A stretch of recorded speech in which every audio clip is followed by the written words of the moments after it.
dans le monde merveilleux des contes et chansons.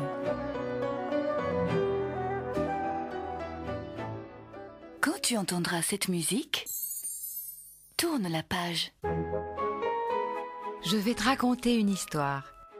La petite sirène.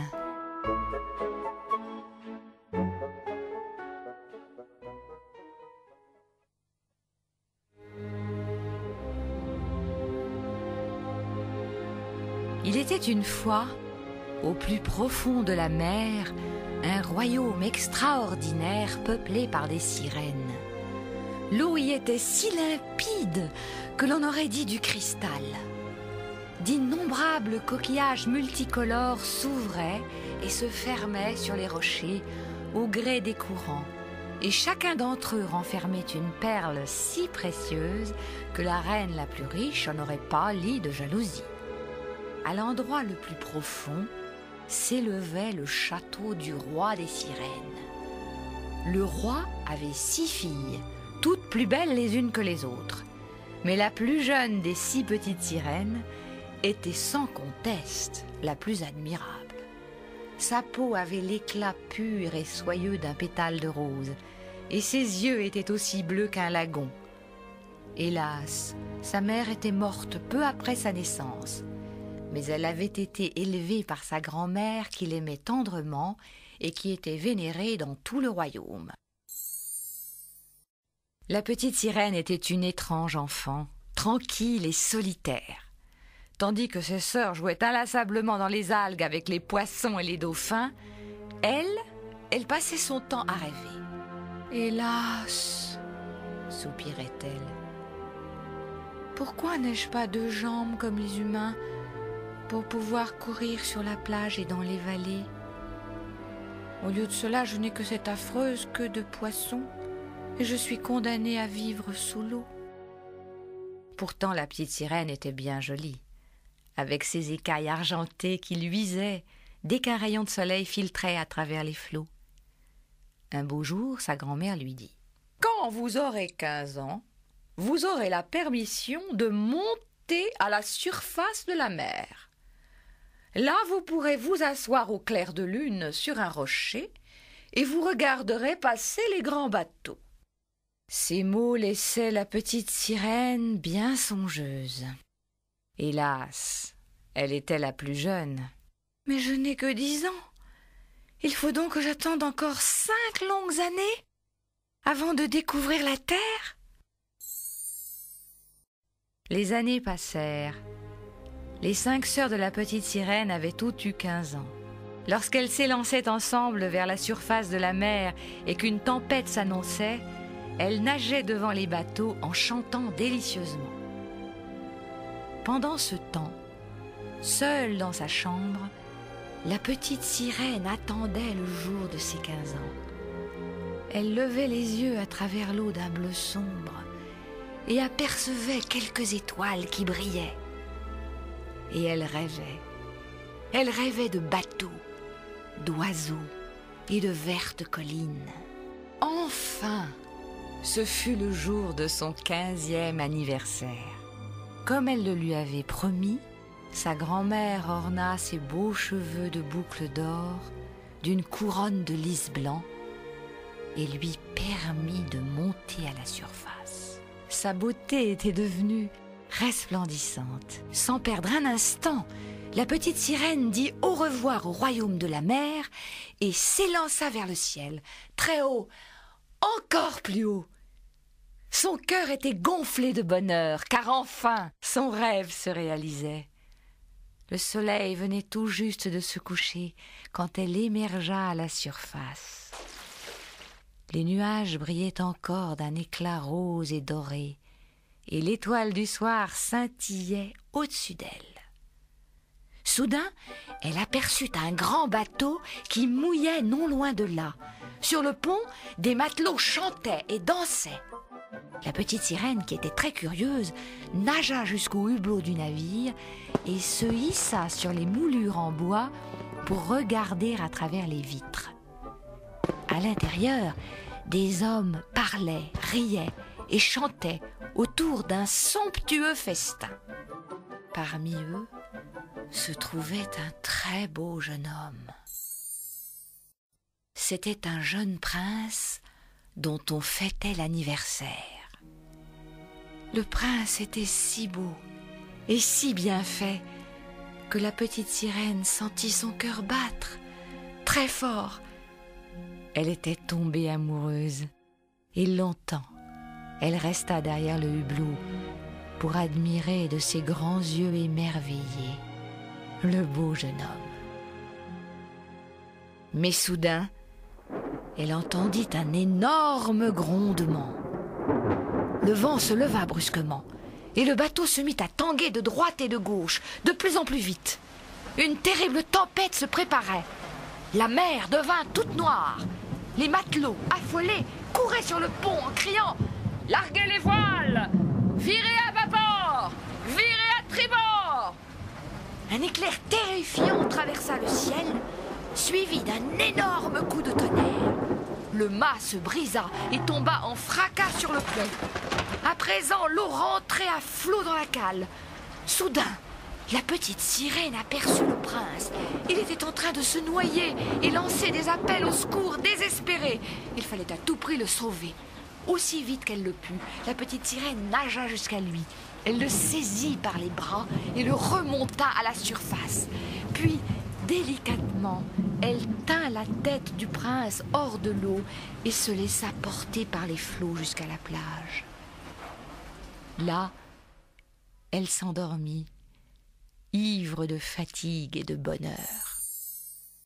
Le lendemain matin, au premier rayon du soleil, la petite sirène se réveilla.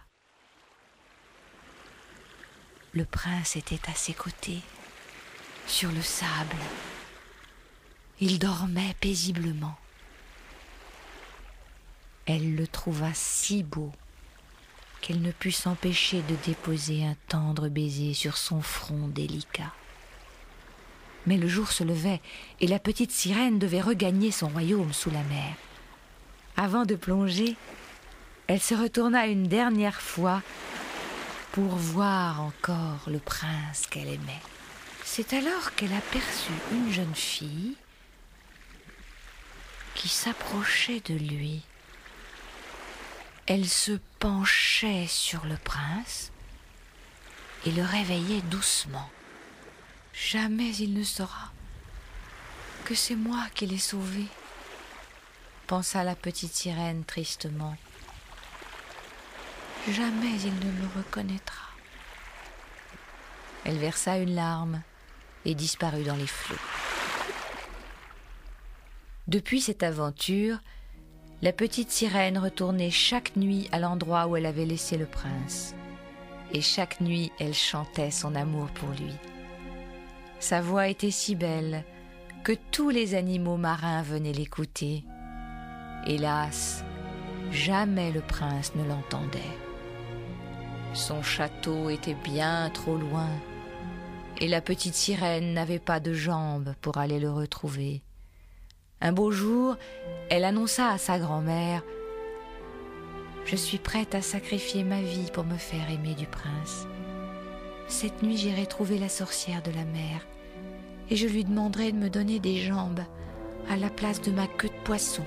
Ainsi, je pourrai marcher jusqu'à ce que je trouve le château du prince. Et je lui dirai que c'est moi qui l'ai sauvé. Je lui dirai que je l'aime. » Sa grand-mère eut beau tenter de la dissuader, la petite sirène avait pris sa décision. Et dès le lendemain, elle se mit en route pour la grotte magique. C'est là qu'habitait la sorcière, dans un trou sombre, au plus profond de la mer, là où jamais ne parviennent les rayons du soleil, où le silence est impénétrable, où l'eau est glauque, et les poissons, tout gris, avec des dents gigantesques.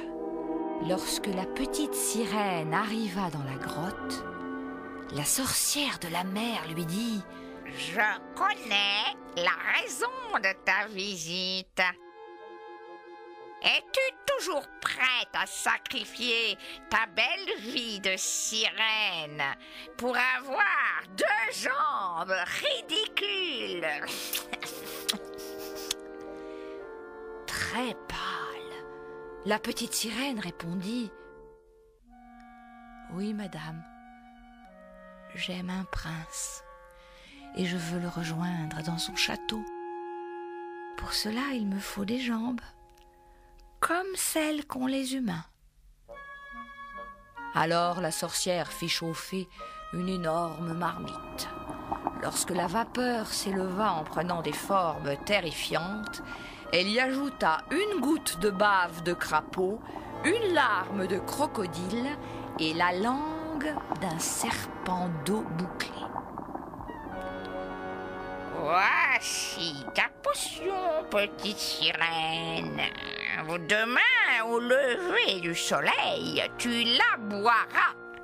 Ta queue de poisson se séparera en deux et deviendra des jambes. Tu pourras alors rejoindre ton prince. Mais souviens-toi bien de ceci.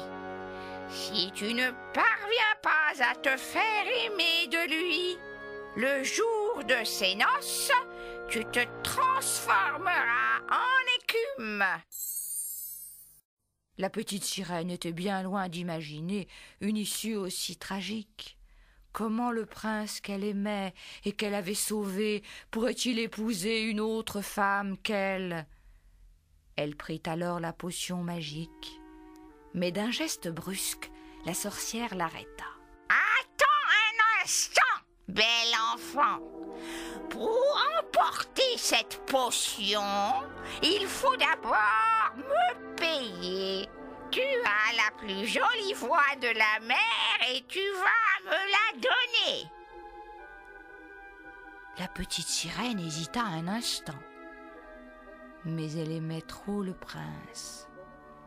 Alors, elle ouvrit sa jolie bouche. À l'aide d'une lame bien aiguisée, la sorcière lui trancha la langue et la petite sirène perdit sa voix. Elle nagea jusqu'à la plage, puis elle attendit que le soleil se lève. Dès que le premier rayon de soleil la caressa, la petite sirène ouvrit le flacon et d'un trait, elle en avala le contenu.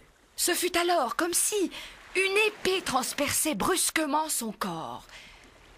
Elle tomba sur le sable, inanimée. Sous les chauds rayons du soleil, la petite sirène se réveilla. Elle était devenue une vraie jeune fille. Une douce et belle voix lui parlait. Le prince était là, penché sur elle. « Qui es-tu, bel enfant ?» lui demanda-t-il.